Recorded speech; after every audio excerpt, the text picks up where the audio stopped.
Until you go in the wrong area and get killed by the level 60 golem. Yeah. And that happened to me in Final Fantasy 2. You walk a little bit south from the main town, and then you die. It is brutal down there.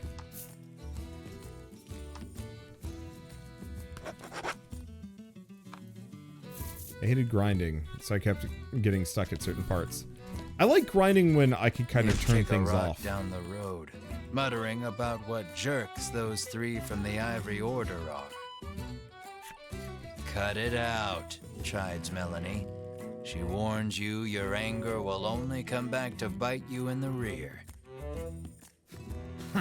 You grumble, but your sulking is cut short when out of the thicket leaps a monster. The rock you kicked must have hit it because it is really mad. Brace yourself for battle. That's a really interesting looking creature. I'd say it looks cool, except for it doesn't. But it looks interesting all the same. I just don't cross bridges. Danger grows on the other side. I don't remember a Final Ooh. Okay, this guy's a bit tougher. Out the enemy. I don't remember Final Fantasy II having bridges. But I do agree with you. Okay, weak to wind. Nice work. Good hit.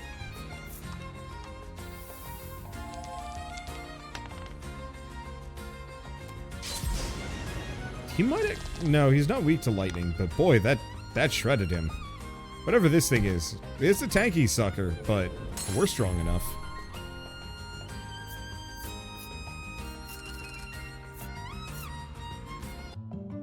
Mar levels up. Mar gets defense and HP.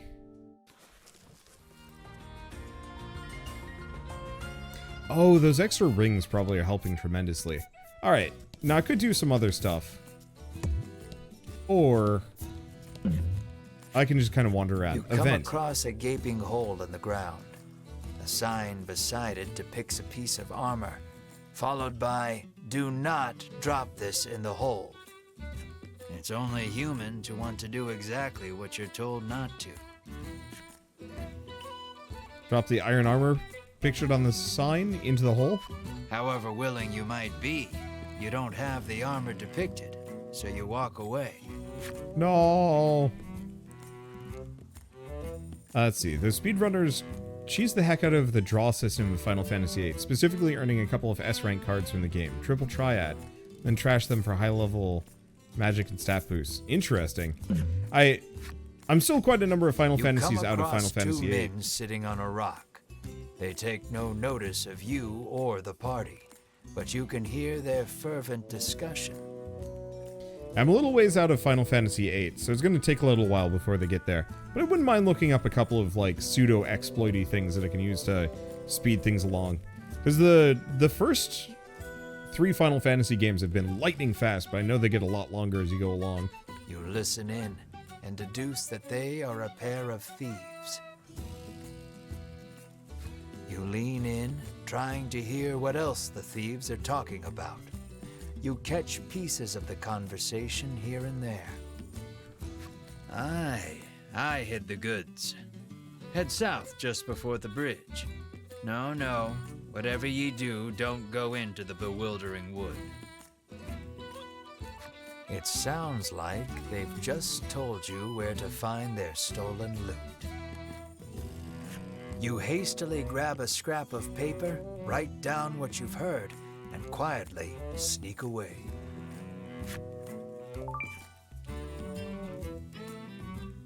Okay. So head south before the bridge. Don't go into the bewildering wood. I'll find it when I get there.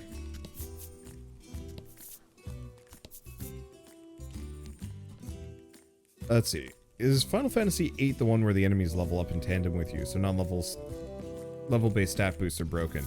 Oh. I actually didn't know that fact. You gradually become aware of a voice calling out to your party. Looking around, you spy an old man, a traveler like you, perhaps, stuck in a hole and flailing wildly.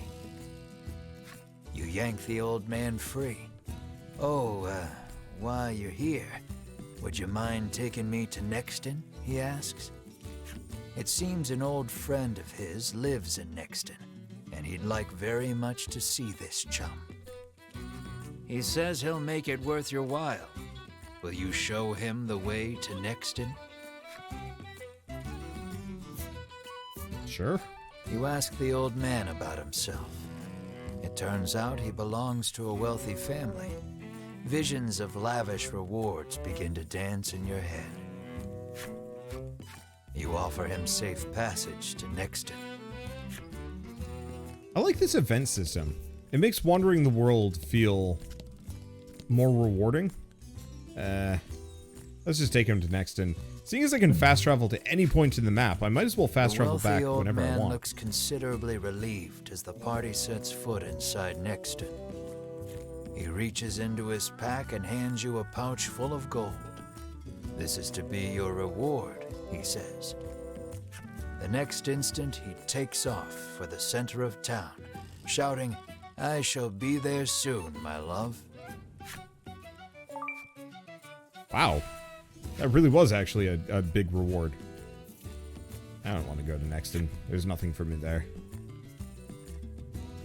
So what was my team for Final Fantasy 1?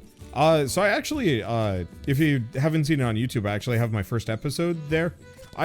So for the Final Fantasy games, and for most old school JRPGs, I'm just going to be, I'm just going to be putting up the first episode instead of doing a full series, because people are willing to watch the first episode. People are way less willing to watch, like, subsequent episodes most of the time.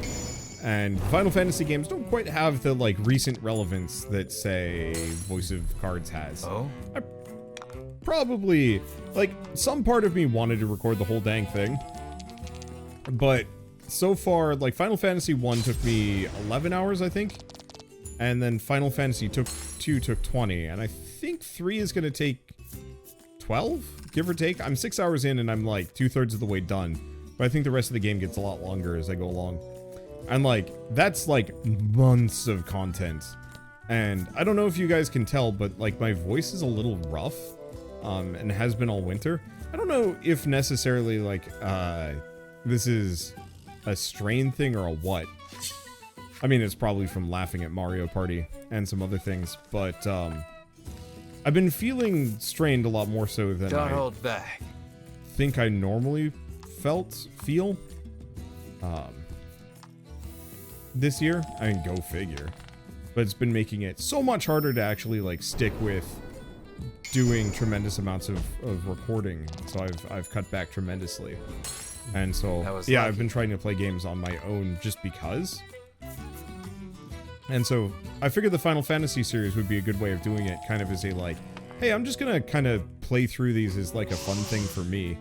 Oh, we rolled a 6, but we missed. It's fine. Ow. I'm actually taking some damage here. Big rude. I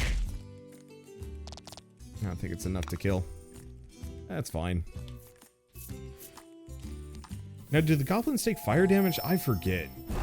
But yeah, so for Final Fantasy 1, I took the absolute most generic party possible, which was, well, I don't know if it was the most generic party possible. I took a red mage, black mage, white mage, and warrior. I figured that would be kind of a nice, reasonable party. I was super tempted to do like an all-warrior party, but decided against it because of reasons. I think mostly I was just afraid that I wouldn't be able to heal. But let me tell you, an all-warrior party, especially if I'd like grinded a little bit, I bet they could have kicked ass pretty hard. Except for Garland. Garland?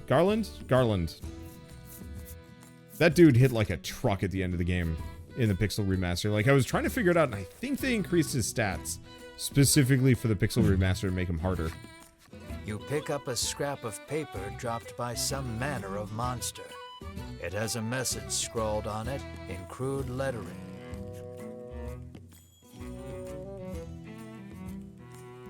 Near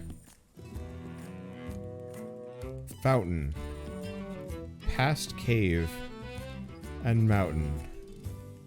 Stolen treasure, past cave and mountain, near fountain.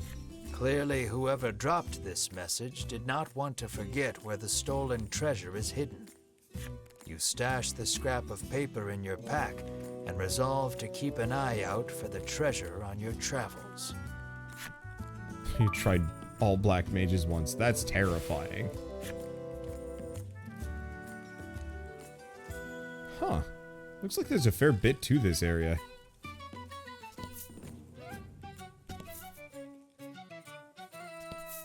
Yeah, I looked into some of the other weird cheese builds, like all black mage or all white mage. All white mage, I think, is supposed to be one of the worst.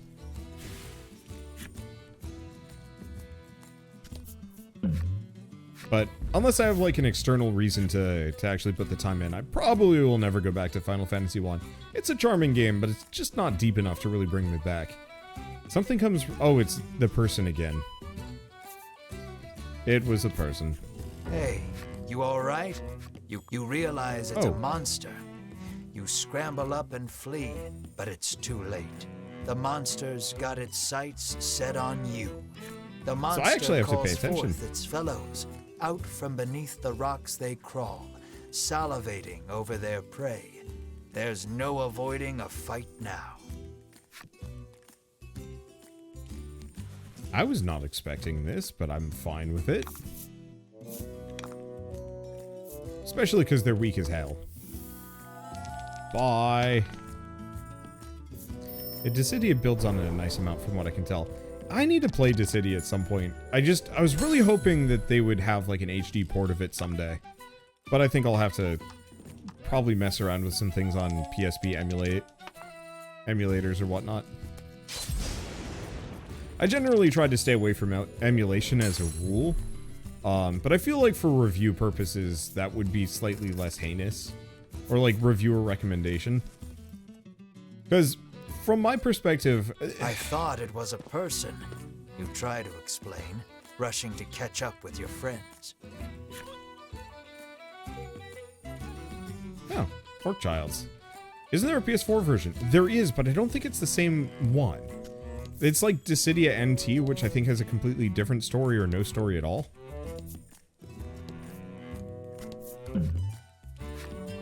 Something's catching the sunlight just so.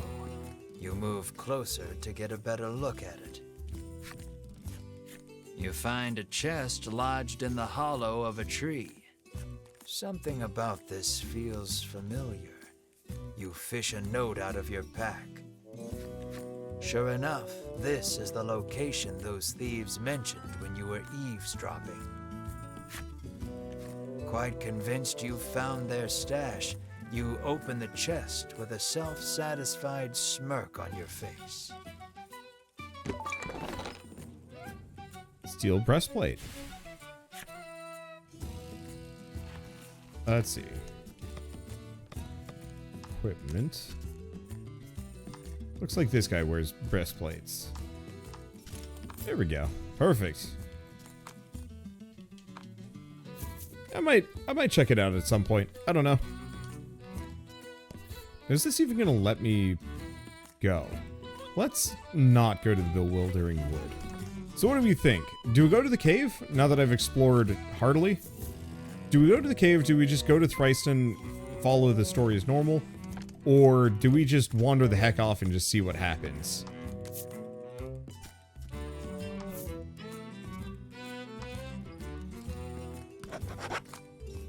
Because we could go to the Bewildering Forest and then just be like, who cares about progression? This story might bring you into the dungeon. Yeah, I don't feel like sequence breaking right now. Let's see what happens in Thriston.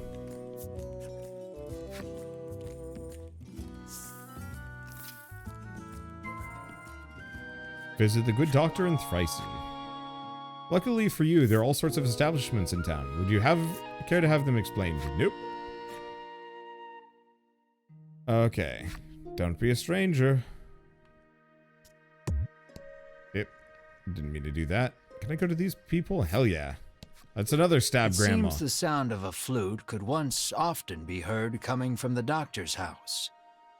His neighbors complained about the noise, though, and all has been quiet since.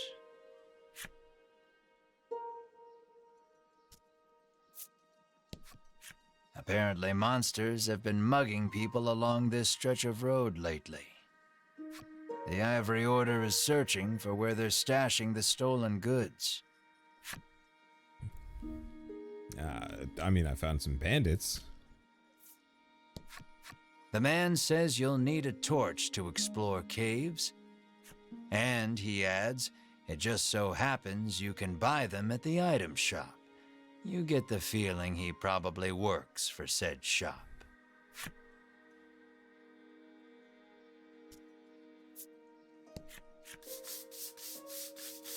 The man scours his skin with a washcloth, trying to rid himself of all odor. Apparently, he blames his natural musk for his unlucky love life. You catch a whiff of scent wafting off him. It is rather pungent. An idea strikes you. Maybe getting rid of the toxins within the body would get rid of the odor without, too. Test out your theory by giving the man an antidote? Sure. You hand him an antidote and he chugs it down. As soon as he's finished, the odor completely disappears. Overjoyed, the man resolves to tell the person he likes how he feels. From his breast pocket, the man pulls out something to give you in thanks. Ah. Mysterious card number 2. I will collect them because they are pretty. The woman tells you a monster stole something very valuable from her. If only someone could get it back for me, she sighs. What did it steal, you ask? Medicine, says the woman, to give my skin a lustrous glow.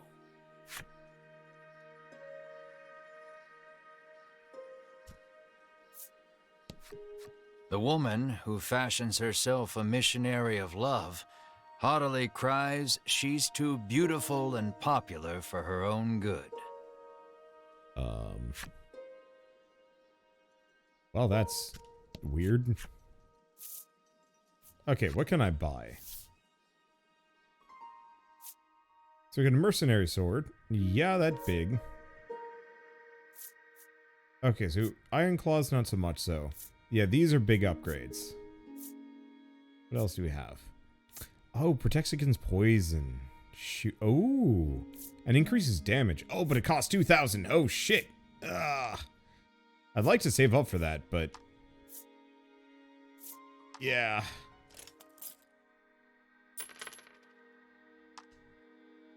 That might have to wait. We can probably buy one of them if I want to forgo some armor.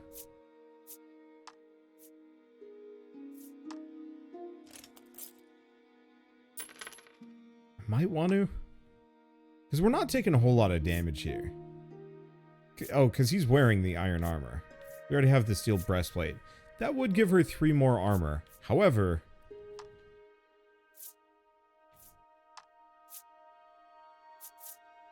I'm going to stick it on him.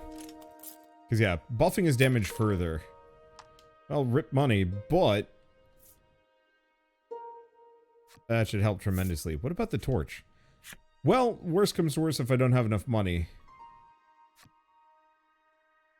If I don't have enough money, we'll just go fight some things for a smidge. But a torch can't cost that much. Right? I hope not. Okay. Oil pot, nah. There's also a bellwether to escape. I'm gonna buy 2. I don't actually know... I don't know how the torch works. If you just have to have one, or if you have to have one for, like, X amount of steps, or if you have to have one torch per entrance into the dungeons. Because I used to play, like, a number of dungeon crawler games where you actually had, like, a limited number of steps or something like that. It was, oh shoot, what was it called? It was like Evolution or something on the GameCube. I remember you had, like, some weird limits. Same thing with Digimon World 2. It's pitch black inside the cave. Prepare first, enter the cave. Yes. Light can't reach the furthest depths of the cave. it may be impossible to proceed without a torch. What will you do? What is keep going? I'm going to try keeping going. Taking no heed of any danger, you press on. The cave is dark and dangerous. Are you sure you want to keep going without a torch? It auto-saved. Are you sure you want to keep going without a torch? I'm just going to use the torch because otherwise he's going to keep yelling at me. It'll be much easier to explore now with your surroundings better illuminated. You have Evolution 1 and 2 on the Dreamcast. Though the torch lights your immediate surroundings, you still cannot peer far into the distance. Your ability to manipulate the camera has been restricted. Oh, interesting. I forgot the quest giver. You're right. Oh well. We'll find him. But first, we got a big murder. Probably fire is better against the mushroom now I'm thinking about it. That said, that's a big hit.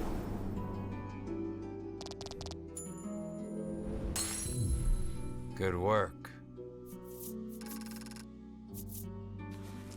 Not bad. I didn't realize there were multiple Evolution games, but I didn't have a Dreamcast, so I didn't really have the ability to experiment with games on the platform. I had a friend that had a Dreamcast, but every game that I wanted that was on the Dreamcast got ported to GameCube. Which namely was Sonic and Phantasy Star Online. I was bananas for Phantasy Star Online when that game came out.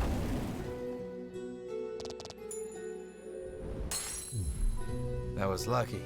I wonder what the state of emulation for the Dreamcast is nowadays.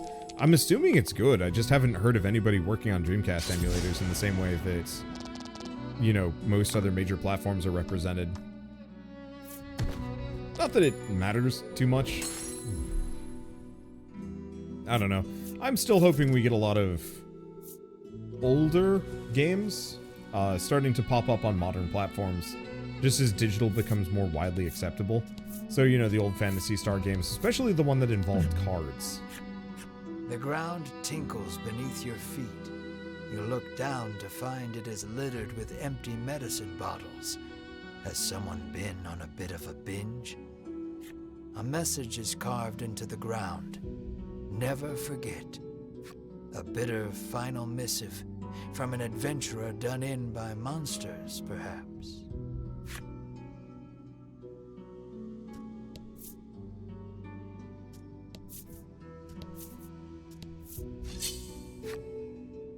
Are we playing on Grimoire Wise? Yes. And the table we're on is the library table. I could even dress everybody up like the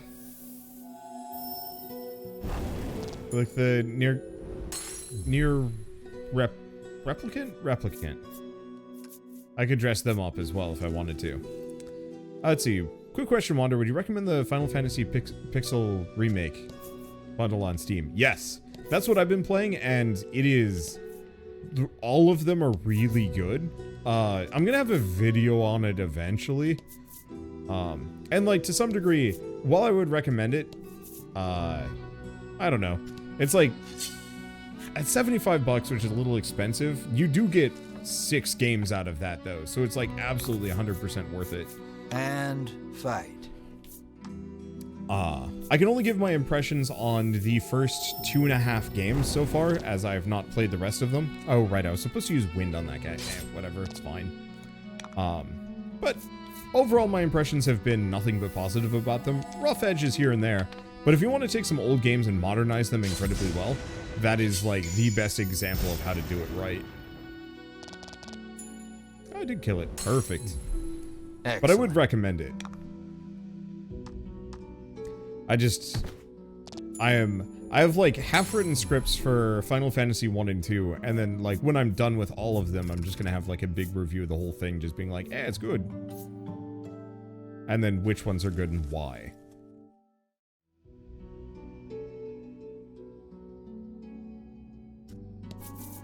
Because yeah, I was talking about this, I think the last time I was streaming, that I don't want to necessarily, like, purely go archivist as I get older, but I would like to spend more of my time featuring games that I consider to be really unique. Which is part of the reason why I'm going out of my way to play this one. Because I feel like I've been spending too much of my time preoccupied by algorithms. Hey! Learn Cure. Cure target of poison. Deadly poison. I'm curious how many abilities he can actually draw per round. Or if we'll, like, have to manage a deck for the character, if they'll just have all of their abilities at once. Oil pot. Sets the target on fire. I'll take it. If 4 and 5 are good, 6 is where it really becomes modern Final Fantasy. Of the first 3 that I've played so far, 3 is probably my favorite. It's a lot like Final Fantasy 1 in terms of, like, structure and narrative, but you have, like, character classes that you can switch between, and leads to some pretty cool broken combos.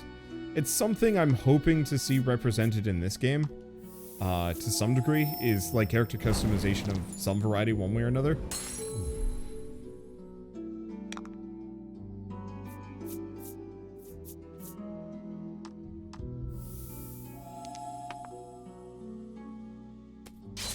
Deckard's turning into a real paladin build. It's interesting that he's the healer, but it honestly works really well for this game. Uh-oh. No. Cards afflicted with poison take 1 to 6 damage at a fixed interval. I mean, it's not actually a big deal. Ailments last either a set number of turns or until the end of battle. Cards cannot be afflicted with more than 1 ailment at a time. Instead, the new ailment will replace the old one. Huh.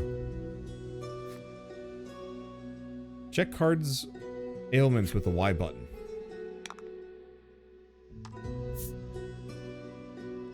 Okay, so probably lasts until the end.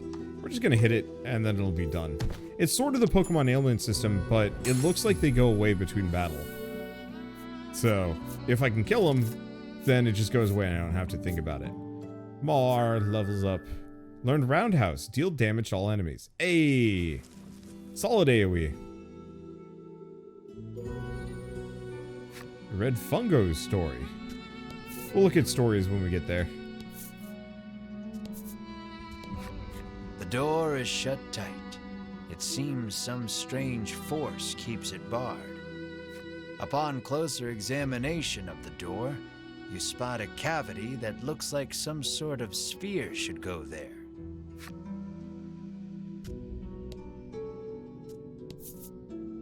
It's saying camera fixed, but it's not actually fixed. It's just partly fixed.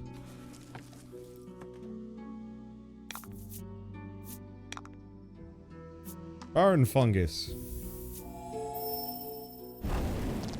So in that case, poison resistance probably isn't as important. Still useful though. I mean, in general, being immune to ailments is like really helpful in these games. Oh. 2 paths. Ish. Probably not actually. Maybe.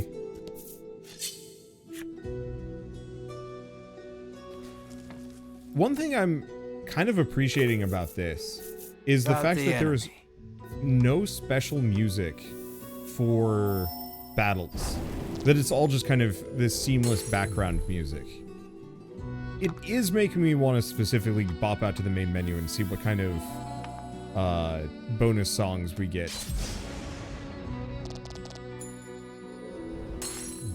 Because yeah, one thing I always run into with pretty much any JRPG where you have instanced random encounters or just instanced encounters in general is I love the battle music, I want to say, for like the first couple minutes of a game, and then I hate it for the rest of the game, and it never gets better.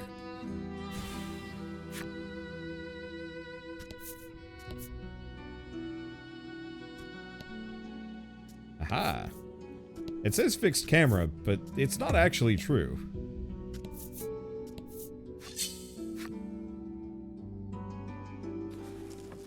What more Culdcept Saga?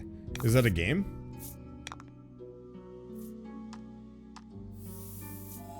Generic orchestral tracks get old after a while. It's the really high energy ones that are like somewhat catchy, but then like too catchy. Like the Pokemon battle theme. Classic. Actually pretty good. I hate it. I hate listening to it. I hate hearing it, and it drags Pokemon down for me. Pokemon Sword and Shield is like the first Pokemon game that I've really been able to stand the background music. Magic Sphere. Oh, it's for the door. Damn. I was hoping for more character customizations, like, oh, sphere grid? But no. Fit the magic sphere into the cavity?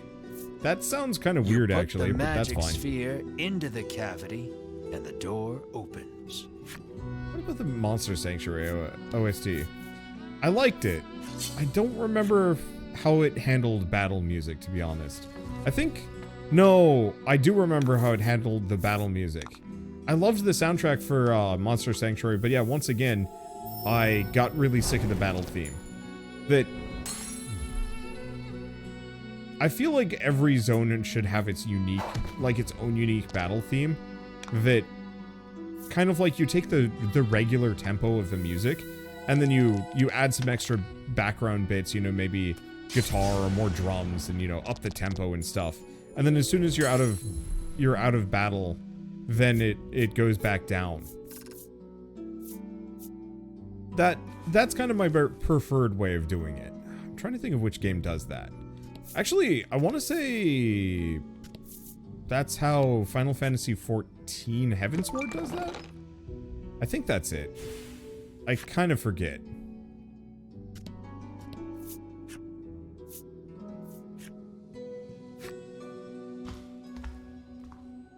I don't remember. But dynamic soundtracks, especially for JRPGs, are really important unless your music is absolute banger all the time. Or if you don't have that much combat. But I know, like, for Final Fantasy 1 and 2, I was definitely just like, please, for the love of everything, just give me some new music. Because the first, like, 3 dungeons in Final Fantasy 1 have the exact same music in the background. And I was just so sick of it by the time I was done. It's not that it was bad, I just didn't want to hear it anymore.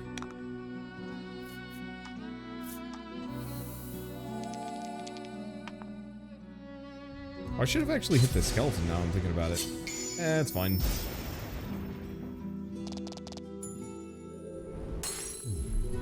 Fortune favors the bold. Roundhouse. I don't actually know if it does bonus damage, but it costs me nothing. Well, it looks sick, but yeah, it does less damage. Oh, the skeleton heals itself. The skeleton burns anyway.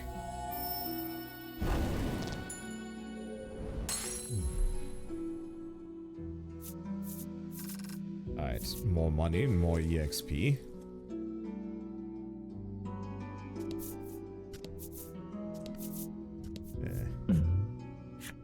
Hello? A claret trail leads you deeper into the cave.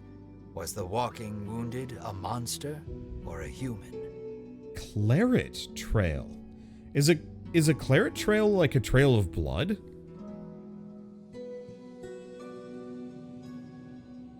I've never heard that before.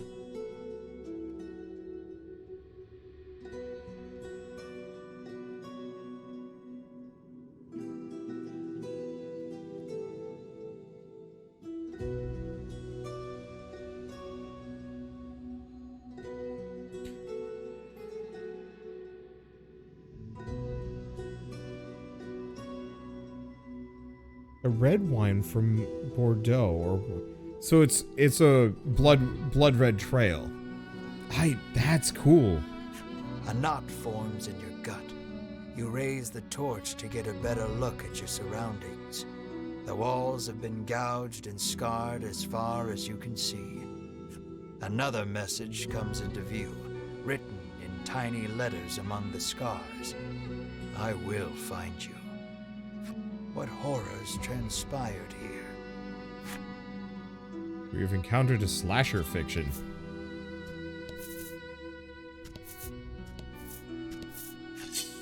I know it's Halloween season when Shell's busted out all the horror movies. I don't know if she's watching any at the moment. And fact. She seems to just kind of be between movies right now. but she will often go way out of her way to watch quite a number of different horror movies.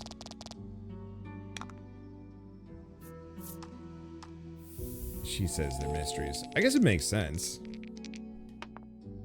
Oh, cool. I don't actually have to use the A button here. Can I just use the trigger? I wonder if I can. That'd be great if I could play this game one-handed. Nope. Wait, yes? Maybe? Obviously, I won't be able to fast travel, but that is okay. Nope. I guess I can't play it fully fast. Oh, this is how I zoom in and out. That makes sense. Sadly, there's no more Inscription. I'm gonna play some more Inscription, I think, once everybody else has found all the secrets in the game. Because I think there's like an ARG going on or something to that extent. Because people are asking for more of that. I know that there's like more secrets and stuff and weird bits. And I was kind of planning on doing like a second run of the game where people just relentlessly spoil the whole thing. So that I can just be like, alright, where do I go next to find the next cool bit? And so we can have kind of like a hundo playthrough of it, if that makes sense.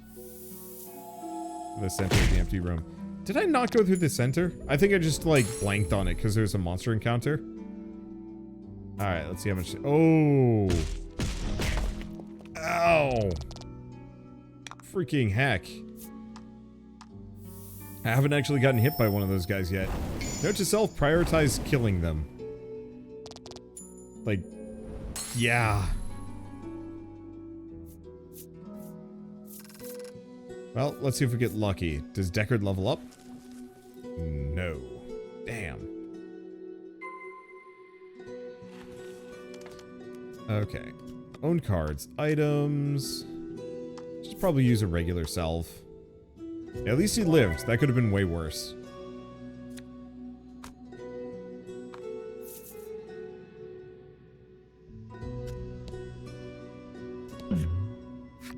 Event. You press on, deeper into the cave. Light floods into the chamber, illuminating a scene so startling, you nearly drop the torch altogether. Two mummified bodies lie close beside one another, their hands clasped together. Beside them, a message written in blood. We leave together. Perhaps they were lovers? Whatever the case, you notice the bellwether nestled in their hands. You gently pry it free, bend a knee, and say a small prayer for the dearly departed. It was the bellwether... Oh, bellwether is to escape.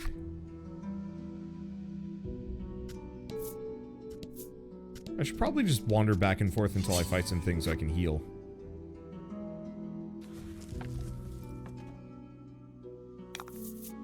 Graveyard Keeper also got a DLC. I'm really not sure if I'm gonna put much time into Graveyard Keeper. Like, maybe I'll do a one-off, but I don't know. That game takes so much time and gives so little back. It's got a lot of charm to it, but it's just, holy shit.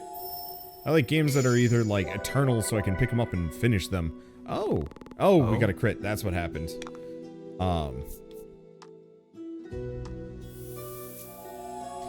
Games that I can either, you know, finish in, like, a couple of sittings or, like, one long playthrough. Or, you know, they're kind of eternal so I can just play them as much as I want forever. This guy with wind. I don't actually remember what the skeleton's weak to apart from light. I think this is enough to kill it regardless.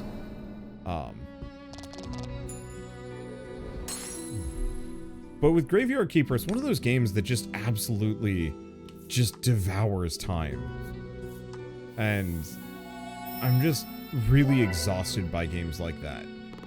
At least from the perspective of commentary and playing on stream.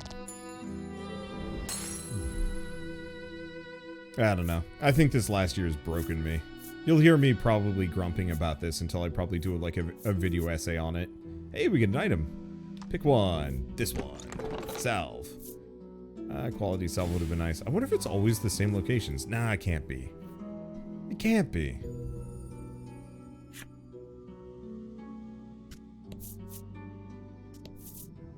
This looks actually kind of conclusive. Let's go back up this way. Okay, interesting that you can crit on heals. Yeah, I like it.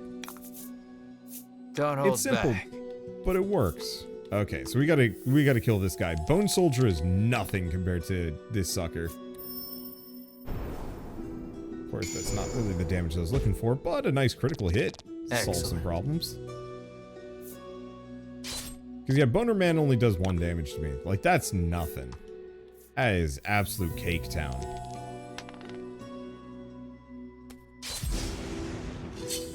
But this guy, scary business.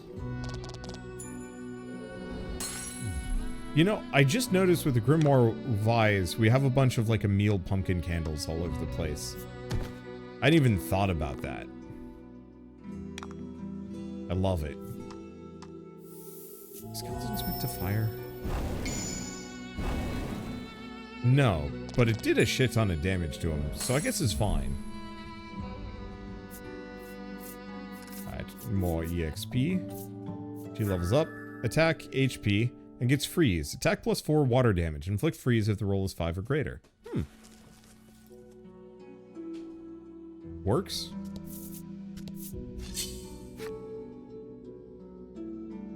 Let's see. Are they a seasonal addiction? Wait, what? Sorry. I've lost where we were coming from. Ooh, freeze is expensive though. Because my mind has already moved on to other topics and other distractions. Oh, the candles. You're right, you're right, you're right. I don't know, could be. Ow. Stop hitting my Melanie. Ah, why? I guess she is the lowest on the defense listing, so I guess it kind of makes sense. You know, interestingly enough, I don't actually go out of my way for pumpkin stuff in the fall. I think mainly just because most pumpkin treats that I'm used to getting, like I make for myself, or myself, not myselves. And like I can get those at any point in the year. Yeah, let's just set it on fire. So it's like, do I want a pumpkin pie in July? Hell yeah. Why not? Nothing can stop me. No one can stop me. I'll make it with goat milk if I want to. Which is what I've done most recently. I guess Shell did most recently. It was tasty. It was a little musky. I think I'd probably do it with the regular condensed milk or coconut milk or something. The goat milk was a little odd. But not bad. Alright. Another biggin? Or easy fight? Rout the enemy. Shoot. I was gonna say easy fight, and then he showed his face. Balls. What do you guys have for favorite seasonal snacks? Do I wanna... You know what? I'm just gonna hit this guy. That's enough damage to kill it. Then we can save up for, like, the ice move or something. I want to go for the heal, maybe. Cider donuts and apple cider. Ooh. Cider donuts are good stuff. Eggnog, if that counts. Gingerbread fiend. I like, my mother makes pepper cocker, which I'm going to only assume is a lot like gingerbread, because I don't...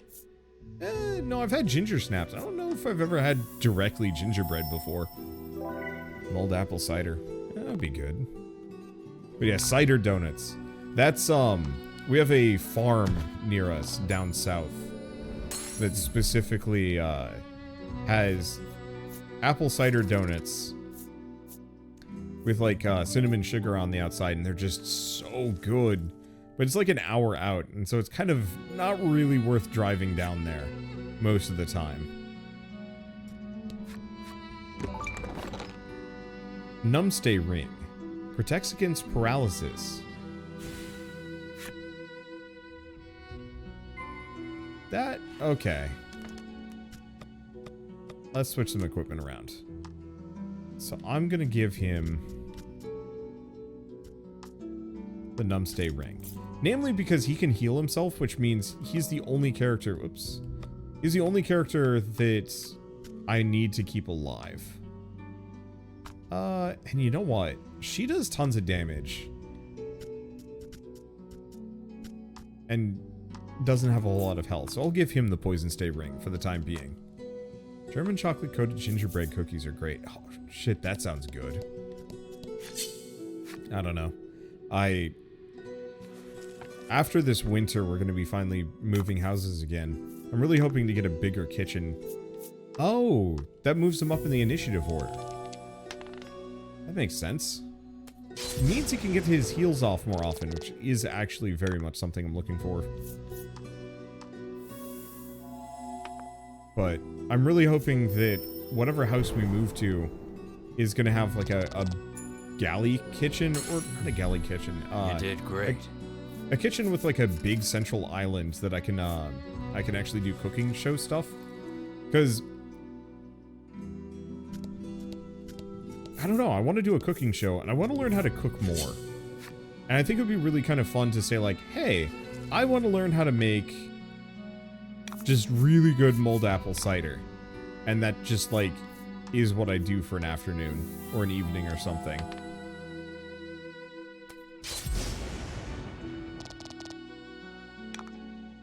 And then of course, you know, I put out a video on it because why not? Hot chocolate with cherry whiskey. It's also nice on a cold winter night. Ooh, that sounds good. Live stream cooking show? Maybe live stream definitely for YouTube with like editing and stuff. Because one of the big problems with editing it, or with cooking shows in general, is you kind of have to wait for the thing to cook. And I don't want to have to be entertaining for like 2 hours while we wait for the pie to come out of the oven.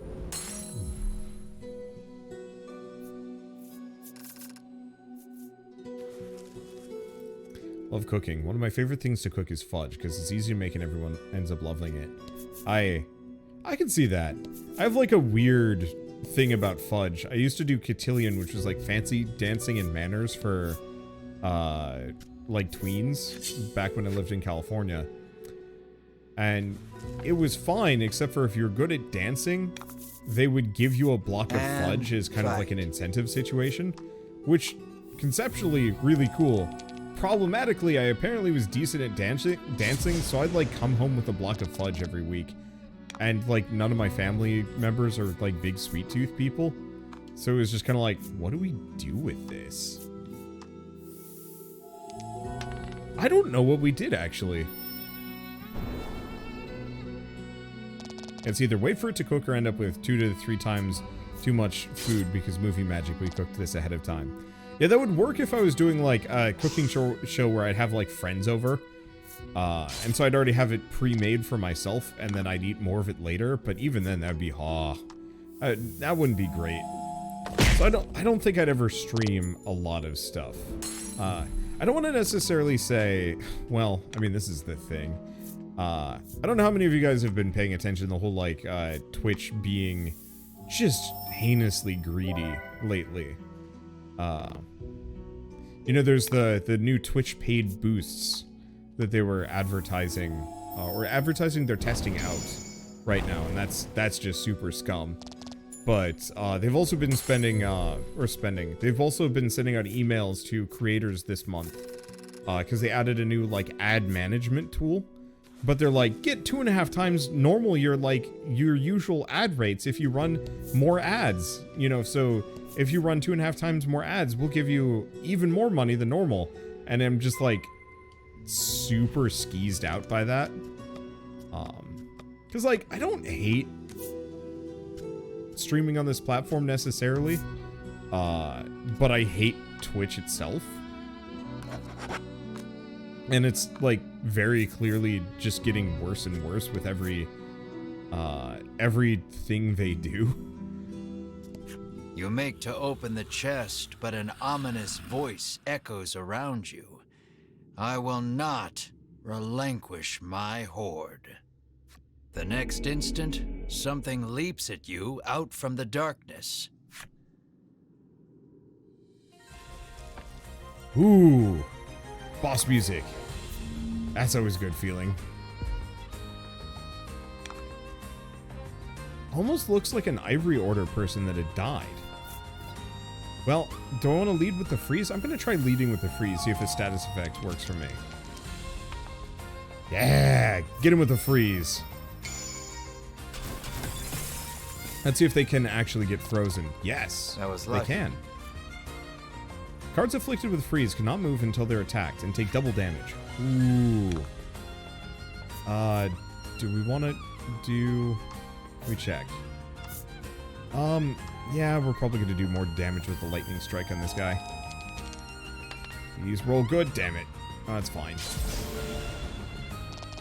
It wasn't really double damage there.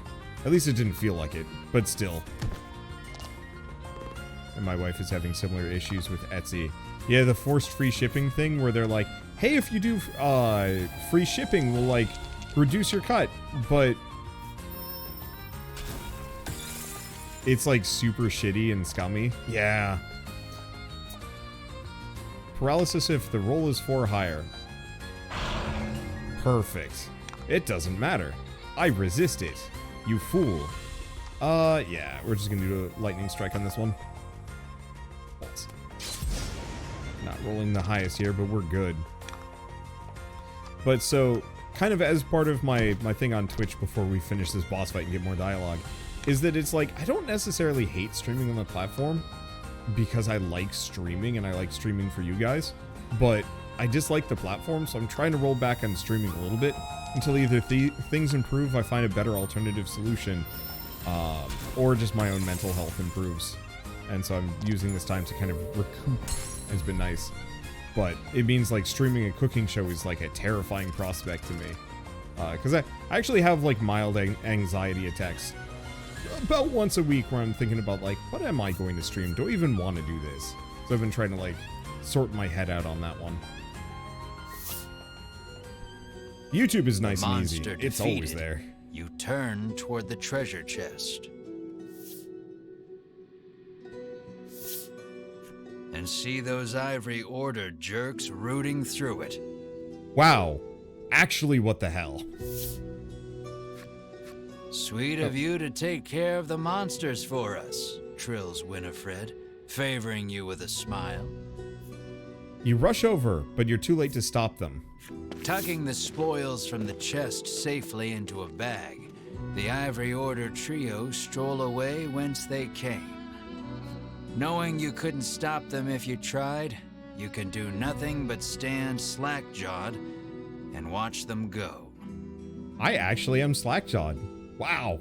You know, I was not expecting the Ivory Order people to be quite as shitty, but, damn.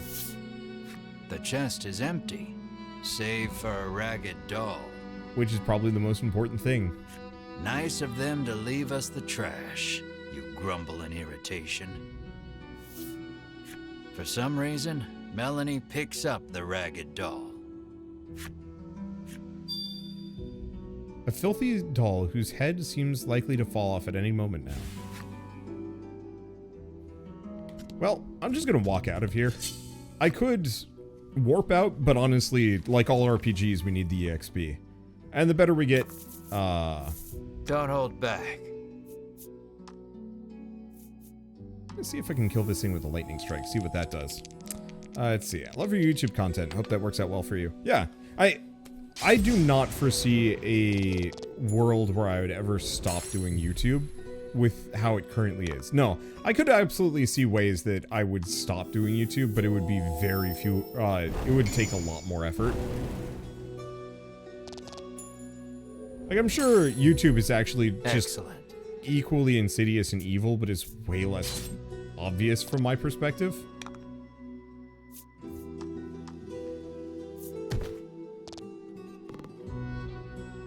Let's see. But no, I don't know. Like, the thing is, I'd probably switch platforms streaming-wise before I give that up entirely either. I don't know. There's like so many things, and this is a conversation I need to like sit down and have, and I've been having it with Shell a lot lately, where we're just like, what do we want to do? What do we want to prioritize? YouTube is definitely still evil, but the greed is more for user data than money. Yeah, And admittedly, a lot of that comes at far less cost to me. Whereas Twitch, it feels like a lot of the... I don't know, I talked about this in my Twitch is taking advantage of streamers video.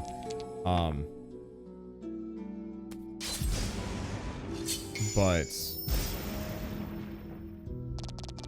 one thing that always bugs me a little bit with Twitch especially is because they take the bold.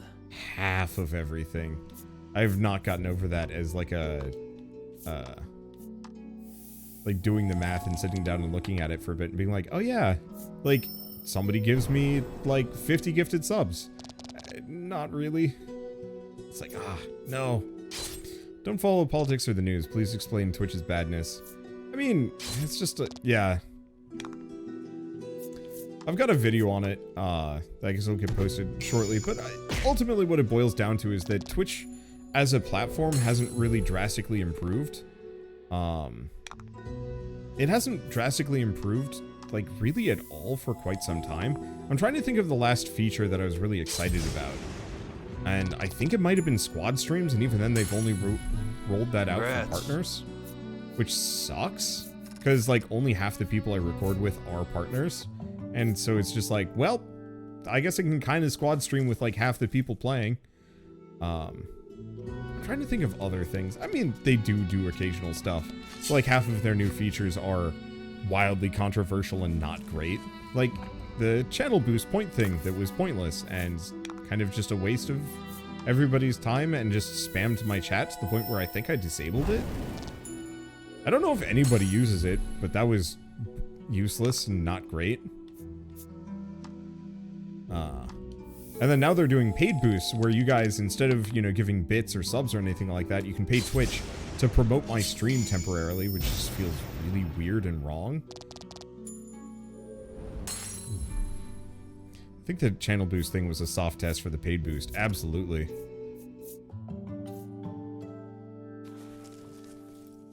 And gosh, I mean, what else? There's just tons of little things, and it just doesn't feel good.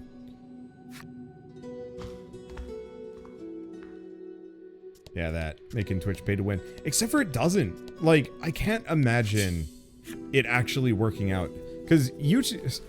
Humorously enough, YouTube has actually had paid advertising that streamers and YouTubers can do for ages. It doesn't actually really boost your videos in the rankings that much. At least not in a way that makes it worth it, but you can do it. But so much of YouTube is based on that algorithm that you could dump tons of money in, and, you know, you might get the extra views, but if you don't get those extra views on any subsequent videos, it's not worth it. So basically, instead of paying the streamer, you pay Twitch to advertise the streamer so the streamer gets none of the money. Yep. And so it's kind of this, oh shoot, what would I call it? It's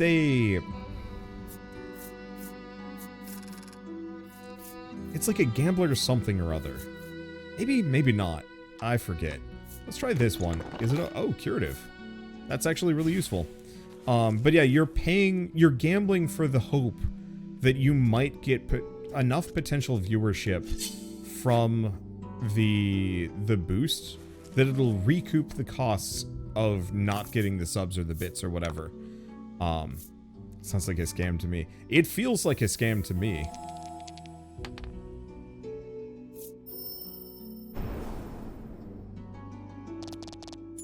And Twitch is right there gladly, you know, standing with the bag open, being like, yeah, this will work, right? Almost like a protection racket. Yeah, I think that's a good way of putting it. And that's what's been stuck in my head. Because yeah, Twitch is just standing there with the bag open, ready and waiting for everybody to, you know, throw their money in hopes of securing a better place on the platform. But it's like, oh, regenerate. Periodically restore its own HP by 5 for 3 turns. That's not bad. But yeah, it feels like a way to get 100% instead of the 50% that they take for subs or bits. Yep. And like, I get it. I understand why this could work. It's just, it's not going to, because either everybody does it, at which point it's meaningless, or nobody does it and it's meaningless. Or only the rich people do it, at which point then Twitch becomes pay to win, which breaks Twitch as a platform almost permanently.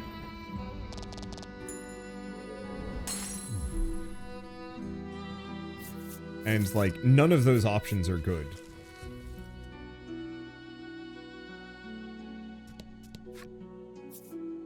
I've been trying other streaming platforms and none of them seem good either. Yeah, I mean, for me, I don't want to say, like, necessarily I just kind of switch over to just streaming on my YouTube channel to some degree. And then, like, I don't know. Whoa. With a whoosh of displaced air, something shoots across the path right in front of you. What is that thing? What was it that shot past me? It was a monster. Careful not to attract attention to yourself. You sneak a glance in the direction the thing flew. Yep, monster, just like you thought. Scattered in the monster's wake are gold coins, glittering in the sunlight. 100 gold. I'll take it. Oh, question. Do we own cards items? Yeah, so it looks like I'm out of torches. So I bet I probably need 1 torch per dungeon I enter, give or take.